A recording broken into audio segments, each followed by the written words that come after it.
Hello everyone, this is Cheshta Bhagwani from Diploma Department, and in today's lecture we are going to discuss about the properties of fluid कि किस किस तरह की आपकी properties होती हैं फ्लूइड की जिन्हें हमें जानना होता है.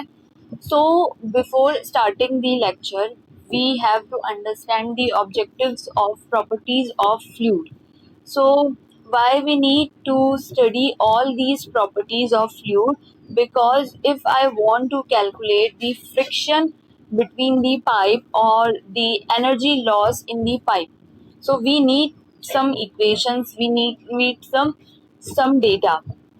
So that data to calculate by the understanding of fluid, that some fluid have higher density, some fluid have lower density, some fluids have greater viscosity like honey, and some fluids have very small amount of viscosity such as water.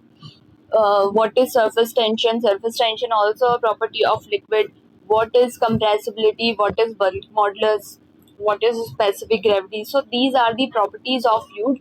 By using these properties we can calculate how much pressure applied on a body by the water, कि हम कितना pressure पानी के द्वारा किसी भी object पर लगा सकते हैं. अगर हमें कैलकुलेट करना तो हमें इन सारी वैल्यूज की जरूरत होगी जिन्हें हमें कैलकुलेट करना होगा. We need to study all these properties.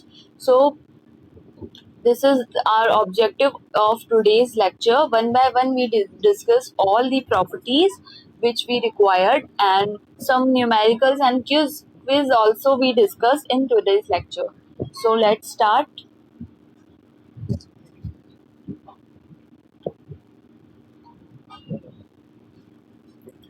So next is introduction. So if we want to discuss about the properties of fluid, we need to understand how we classified the properties of different parameters. So if there is a group, two types of property we discuss: intensive and extensive. So if I am talking about the properties that are independent of mass of a system, such as temperature. Temperature is not depend how much mass is having in our system. Pressure also is independent quantity from the mass. Density, extensive property are those property whose value depend on size और an extension, जिसकी चीजें matter करती हैं कि आपकी कितनी size है और कितना उस पर एक्सटेंशन होगा. These properties are comes in intensive properties. Intensive properties. So यहाँ पर हमने ये दोनों प्रॉपर्टीज की बात करी. दो तरह की होती हैं जिसमें आपका प्रेशर, टेम्परेचर, वॉल्यूम, ये सब आपका आता है इंटेंसिव प्रॉपर्टीज में, और ऐसी प्रॉपर्टीज जो मास पर डिपेंड करती हैं वो आपकी एक्सटेंसिव प्रॉपर्टीज कहलाती हैं. तो ये आपकी प्रॉपर्टीज हो गई जिसको आपको क्लासिफाइड करने आया. Now next is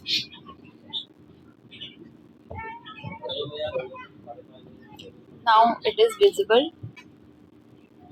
Next is continuum theorem.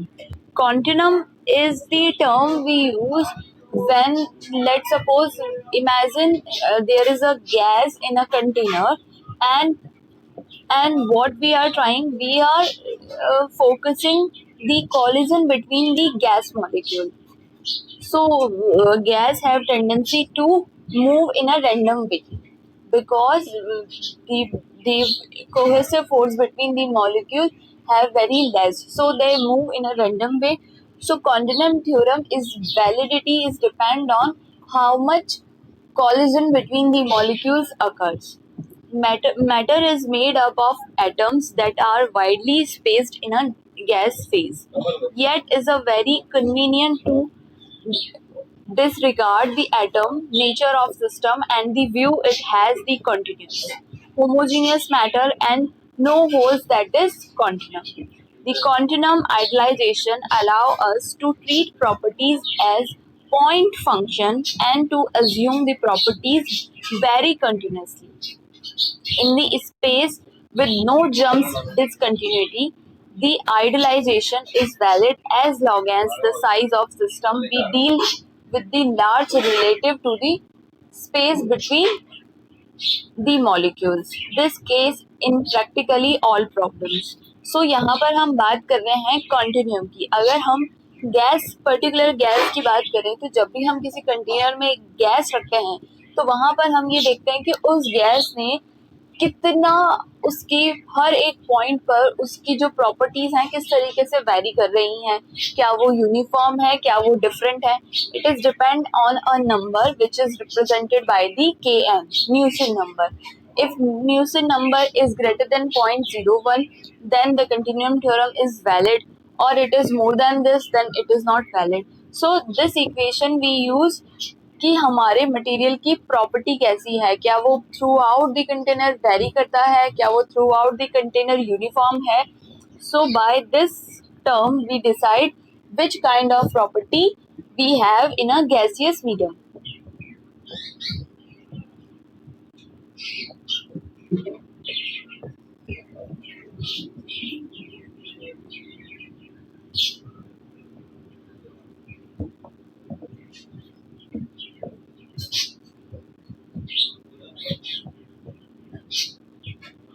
Now next is density and specific gravity.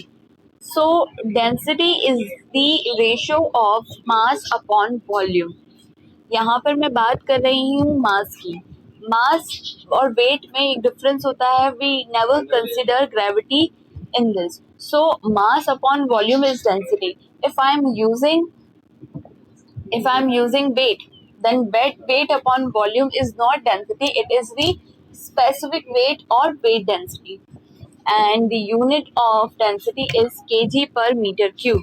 The mass has the unit kg and volume has unit meter cube. Now the which I told that if we are using mass, then specific weight is the weight of unit volume of a substance. कि 1 metre cube volume में आपका कितना wait आ रहा है, which is represented by the gamma s. Gamma s, there is a relation between density and specific weight, which is gamma s is equals to rho g. Rho is the density of mass, g is the gravitational acceleration, which is 9.81 meter per second square. Now the specific weight having a density, having a unit Newton per meter cube. Now there is also another term which we use sometimes, specific volume.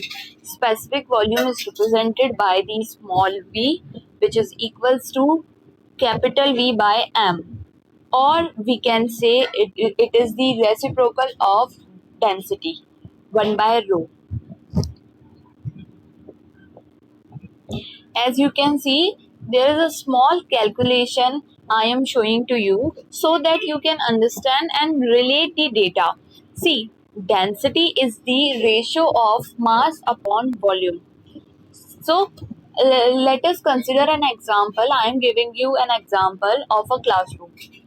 We have a constant volume classroom जिसका volume आपका constant है, and I am considering 20 student. I am allowing 20 student in my class. So what I am doing fixed my mass. मैंने mass को fix कर दिया और 20 student ही मैं allow करूँगी अपनी क्लास में. Now अब मैं अपनी क्लास को, जो मेरे पास क्लास थी, फिक्स क्लास थी, उस क्लास को छोड़कर मैं दूसरी क्लास में आपको ले जाती हूँ, and the another class having the volume less than the previous class, उसका वॉल्यूम कम है. सो क्या हो रहा है, मास तो फिक्स है, स्टूडेंट 20 ही है, लेकिन मैंने वॉल्यूम को आपका कम कर दिया. तो जब मैं वॉल्यूम को कम करूंगी तो आप देखेंगे कि आप जो 20 स्टूडेंट है वो बहुत ज़्यादा पास बैठेंगे, बहुत कॉम्पैक्ट होके बैठेंगे. ठीक है, तो दैट कंडीशन आप बोलोगे कि ये बहुत डेंस हो गया है, यानी आपकी डेंसिटी इंक्रीज हो गई है. और यही अगर मैं 20 स्टूडेंट्स को किसी बड़े से हॉल में बिठा दूँ तो वो सब सेपरेटली खुल के बैठेंगे, तो वो उस केस में आपकी डेंसिटी क्या हो जाएगी, इंक्रीज हो जाएगी. Because I increase the volume of the classroom. So इसी तरह से आपकी डेंसिटी होती है, जो हम डिफरेंट मैटर की अलग अलग डेंसिटी थी. That water has density 1000 kg per meter cube, and in CGS 1 gram cc, 1 gram per centimeter cube is density of water. Mercury also having their own density, which is 13.6 into 10 की power 3 kg per meter cube. So every material have their own density. Mercury also have their, and some oils, grease, like they all have their own density, right? So in the black image you can see we have, let's suppose we have 12 meter cube volume, and in this volume we have mass is equals to 3 kg. Now what is the volume of this substance? What, 12 meter cube and mass is 3 kg. Now what is the density of that substance? Mass upon volume. So 3 divided by 12, it is the 0.25 kg per meter cube. And if I want to calculate the specific volume is the reciprocal of density 1 by rho. Rho हमारा था 0.25, so हमारा specific weight यहाँ पे निकल के आया 4 meter cube per kg.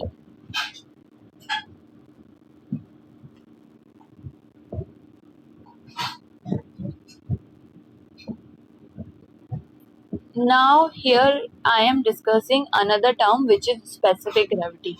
So specific gravity is the ratio of density of substance to the density of some standard substance at a specific temperature. Usually 4 degree Celsius हम use करते हैं in case of water. तो specific gravity का एक simple सा formula है जिसमें सारी की सारी आपको चीजें समझ में आ जाएंगी. स्पेसिफिक ग्रेविटी आपका है डेंसिटी, जिस सब्सटेंस की आपको स्पेसिफिक ग्रेविटी निकालनी है उसी सब्सटेंस की आपको डेंसिटी दी हुई है. और मैं ये जानना चाहती हूँ कि ये जो ऑयल है ये पानी से कितना भारी है. I am want to know how much this oil or this substance is heavier than a water or a standard fluid. अगर मैं गैस की बात कर रही हूँ तो मेरे लिए स्टैंडर्ड फ्लूइड एयर होगा, और अगर मैं लिक्विड की बात कर रही हूँ तो मेरे लिए स्टैंडर्ड फ्लूइड वहां पे वाटर होगा. तो अगर मैं ये जानना चाहती हूँ कि मरकरी पानी से कितनी भारी है, विच इज 13.6,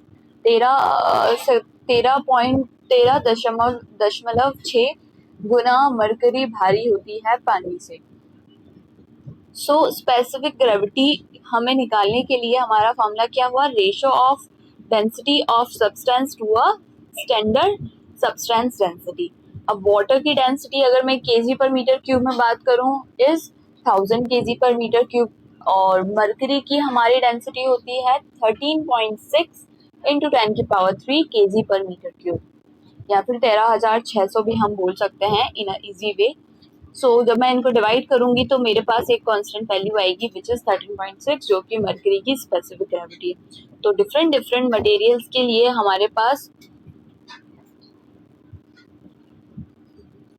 उनकी स्पेसिफिक ग्रेविटी होती है जो कि बताता है कि ये स्टैंडर्ड फ्लूइड से इतने हैवियर हैं.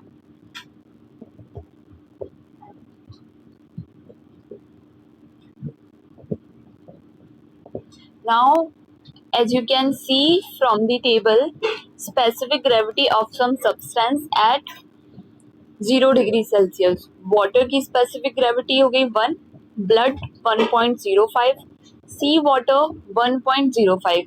ऐसा क्यों है कि सी वाटर की स्पेसिफिक ग्रेविटी नॉर्मल वाटर से अलग है? बिकॉज सी वाटर में वो एक सॉल्टी वाटर है, उसमें काफ़ी ज़्यादा एल्कनिटी होती है जिसकी वजह से उसकी डेंसिटी हमारी वेरी करती है.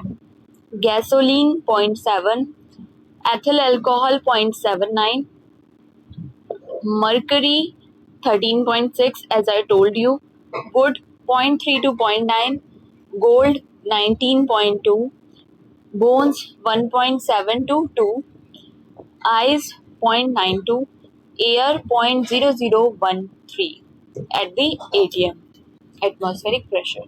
So these are the value of specific gravity, but we have to learn specific gravity value of mercury. Mercury की हमें याद रखनी है क्योंकि कई बार इस पे न्यूमेरिकल्स भी पूछे जाते हैं कि calculate the density of any oil, और उससे हमें काफी सारी इक्वेशंस और थोड़े से ट्रिकी इक्वेशंस पे बन जाते हैं.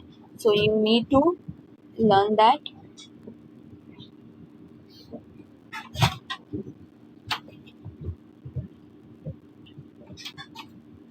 Okay, now our next topic is vapor pressure and cavitation. So before starting this, I am discuss about this picture. Okay, see, there are types of pressures which we use in the engineering problems. So as you can see in the diagram, there is a bold line which is represented by the absolute pressure, PABS, absolute pressure, and equals to 0, because this is the line where pressure is 0. So we are using 4 parameters and 4 types of pressure. First, P absolute, absolute pressure. P ATM is the atmospheric pressure, and P VAC. VAC is the full form of vacuum. So P vacuum is the vacuum pressure. PG is equals to gauge pressure. So we have 4 types of pressure: absolute pressure, atmospheric pressure, and vacuum pressure and gauge pressure. So what are I'm trying to do? I am drawing a imaginary line which is represent the zero pressure line, and which is denoted by the absolute pressure, PABS is equals to 0. कि यहाँ पे मैंने consider किया कि यहाँ पे मेरा pressure 0 है. अब अगर मैं एब्सोल्यूट प्रेशर से ऊपर की तरफ जाती हूँ किसी भी ए पॉइंट पर, मैं ए पॉइंट का प्रेशर मेजर करना चाहती हूँ. So if I am measuring the pressure from the zero pressure line above the zero pressure line, that means the height of that pressure is known as gauge pressure. And if I am calculating the vacuum pressure below the line, then it is known as vacuum pressure. And there is another line which is the atmospheric pressure. So these are the 4 types of pressure we are discussed. Now, that's it. Type. As you can see, types of pressure measurement. First of all, gauge pressure, absolute pressure, differential pressure और sealed pressure. ये आपके different different names हैं जो कि हम यहाँ पे one by one discuss करेंगे. सो फर्स्ट हमारा है gauge pressure.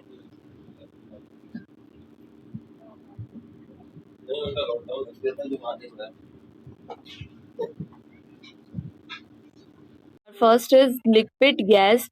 Both are consider as which of the following.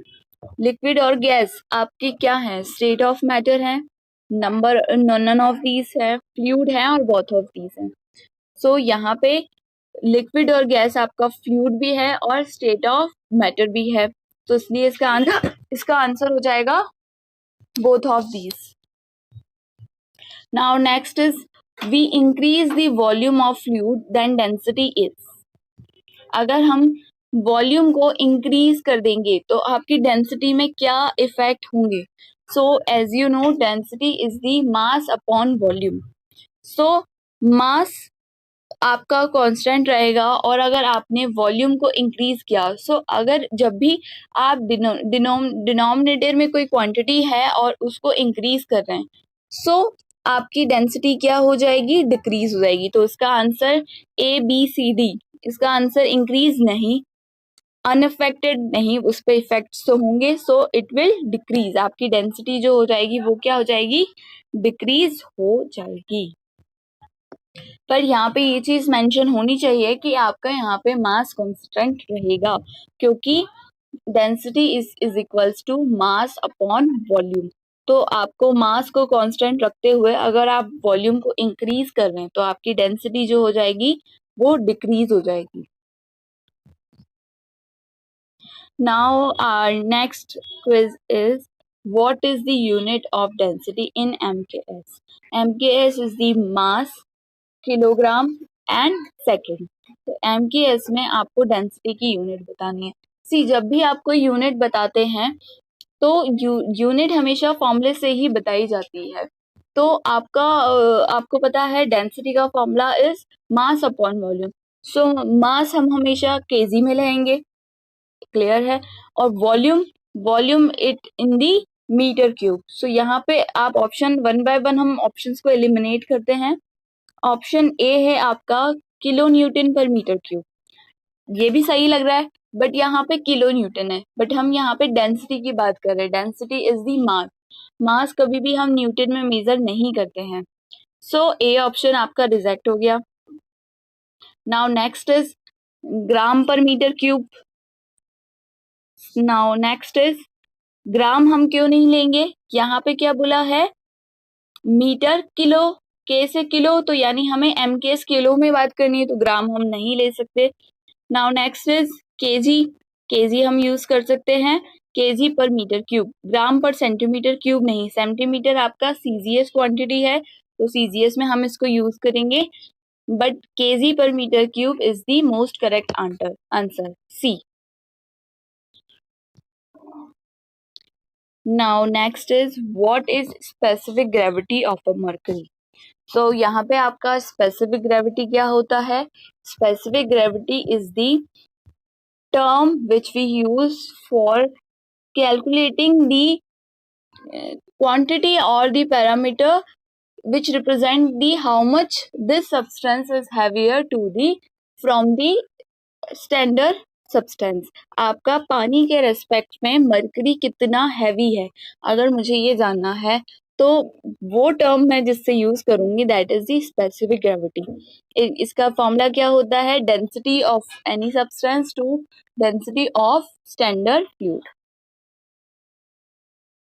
Density of standard fluid. तो हमें पता है मरकरी की डेंसिटी होती है 13.6 इंटू 10 की power 6 kg per metre cube and 10 की power 3 kg per metre cube. And आपका वाटर की डेंसिटी होती है 1000 kg पर मीटर क्यूब। सो अगर मैं इन दोनों को डिवाइड करूंगी तो मेरे पास एक सॉल्व करने पे रिजल्ट आएगा विच इज 13.6। और मैंने आप लोगों को बताया था कि ये डेटा आपको याद ही रखना है कि मरकरी की स्पेसिफिक ग्रेविटी इज 13.6। अब यहाँ पे 13.6 यूनिटलेस क्वांटिटी है और ये हमें क्या बताती है, ये हमें बताती है कि 13.6 टाइम्स मरकरी हैवी है पानी से, इतनी भारी है मरकरी आपकी पानी से। यहाँ पे मैं पानी ही क्यों बात कर रही हूँ, क्योंकि मरकरी को हम लिक्विड की कैटेगरी में रखते हैं, सो इसलिए हमने यहाँ पे स्टैंडर्ड लिक्विड में आपका वाटर लिया है। बट इफ अगर मैं कोई गैस की बात करूंगी तो मैं स्टैंडर्ड लिक्विड में एयर को यूज करूंगी। Now next is what is difference between the solid and liquid. आपका सॉलिड और लिक्विड में क्या डिफरेंस होता है, ये हमने आज के लेक्चर में ही डिस्कस किया है। आप बताइए। Liquid have less resistance against deformation, solid have more resistance against deformation, none of these and both of these। तो हम वन बाय वन करते हैं डिस्कस। ए ऑप्शन है liquid have less resistance against deformation, बिल्कुल सही बात है। Liquid बहुत ही कम अमाउंट का रेजिस्टेंस ऑफर करते हैं टूवर्ड्स द डिफॉर्मेशन, वो इजीली डिफॉर्म होते हैं and they will deform continuously. And solid have more resistance against deformation, yes solids को आप इजीली डिफॉर्म नहीं कर सकते। अगर कोई सॉलिड मटेरियल होगा तो उसको डिफॉर्म करने के लिए आपको एटलीस्ट इतना फोर्स लगाना होगा कि वो अपनी इलास्टिक लिमिट को क्रॉस कर सके, क्योंकि इलास्टिक लिमिट तक तो वो वापस से अपनी शेप में आ जाएगा, तो वो डिफॉर्म नहीं होगा। सो आपको बियॉन्ड द इलास्टिक लिमिट तक लगाना पड़ेगा। तो वो ऐसा क्यों हो रहा है, क्योंकि आपका सॉलिड मटेरियल ज्यादा रेजिस्टेंस ऑफर कर रहा है towards the deformation. So solid have more resistance against deformation, ये भी बिल्कुल सही है। और liquid have less resistance against deformation, ये भी बिल्कुल सही है। सो यहाँ पे डी ऑप्शन आपका करेक्ट हो जाएगा। बोथ ऑफ दीज, दोनों ऑप्शंस आपके सही हैं।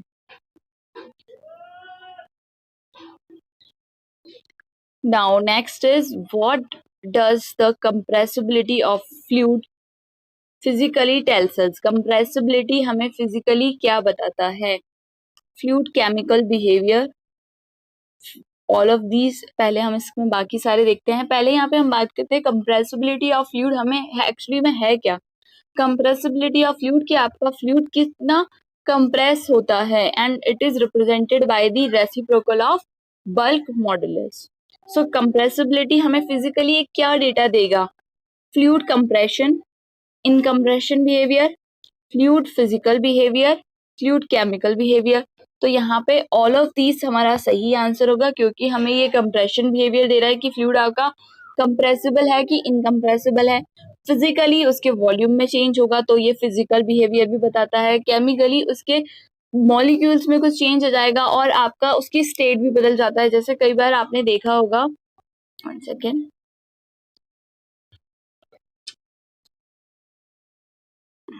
जब हम किसी भी सब्सटेंस को उसके वॉल्यूम में चेंज करते हैं तो उसकी स्टेट ऑफ मैटर भी चेंज हो जाती है। It convert in a solid to liquid, liquid to gas, इस तरह से कन्वर्ट हो जाता है। तो यानी यहाँ पे आपका जो आंसर होगा ऑल ऑफ दीज होगा। सभी पैरामीटर्स इसके फिजिकली इसको बताते हैं। Now next is pascal law said that. यहाँ पे मैंने आज पास्कल लॉ की बात की थी जब हम स्केलर और प्रेशर क्वांटिटी की बात कर रहे थे। तो पास्कल लॉ क्या बताता है, pascal law, pressure is not equal in the all direction, pressure is equal in opposite direction, pressure is equal in the all direction। तो मैंने आपको बताया था कि प्रेशर जो होती है वो स्केलर क्वांटिटी होती है। तो अगर प्रेशर आपकी स्केलर क्वांटिटी है तो वो कैसे पता चला था, from the Pascal law. Pascal law ने कहा था कि the pressure at particular point is equal to the all the direction. तो यहाँ पे बी ऑप्शन नहीं होगा, not equal in the of direction, ये ऑप्शन नहीं होगा। Pressure is equal in the opposite direction, opposite direction में नहीं, वो सभी डायरेक्शन में होता है, तो सी ऑप्शन भी रिजेक्ट हो गया। सो यहाँ पर हमारे पास है pressure is equal in the